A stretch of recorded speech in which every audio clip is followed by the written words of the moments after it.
विश्वरत्न doctor Babasaheb Ambedkar यांना देशाचे राष्ट्रपिता घोषित करावं यासाठी मुख्यमंत्र्यांना साकडं घालणार असल्याची माहिती महाराष्ट्र राज्य बहुजन शिक्षक व कर्मचारी महासंघाच्या वतीनं देण्यात आली।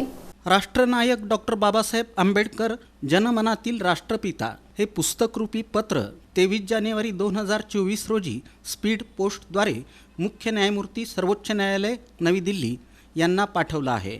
10 एप्रिल 2025 रोजी या पुस्तकाचे लेखक सुशील फडके, रजनीकांत क्षीरसागर, बापू भास्कर, परमेश्वर हसबे, माजी व्यवस्थापन परिषद सदस्य, रामानंद तीर्थ विद्यापीठ नांदेड यांनी मुख्यमंत्री महाराष्ट्र राज्य यांना डॉक्टर बाबासाहेब आंबेडकर यांना देशाचा राष्ट्रपिता घोषित करण्याच्या प्रक्रियेसाठी 14 एप्रिल 2025 पर्यंत पुढाकार घेण्याची विनंती केली होती।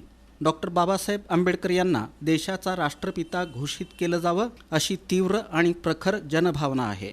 या मागणीला यापूर्वीच विविध पक्ष, संघटना आणि संस्थांनी उत्स्फूर्तपणे प्रतिसाद दिला आहे। याबाबत अनेक राजकीय पक्ष, संघटनांच्या वतीनं मुख्यमंत्री यांनी पुढाकार घ्यावा अशी आग्रही मागणी महाराष्ट्र राज्य बहुजन शिक्षक व कर्मचारी महासंघाचे प्रदेशाध्यक्ष अण्णासाहेब भालशंकर यांनी केली। आणि या देशाच्या जडणघडणीमध्ये फार मोठा आहे। बाबासाहेबांच्या संविधानामुळे हा देश आपला एकसंध आहे। देशाची एकता, एकात्मता अबाधित राहिलेली आहे। आज आपण जगामध्ये एवढं पाहतो की सगळ्या उलटापालटा झालेला आहे।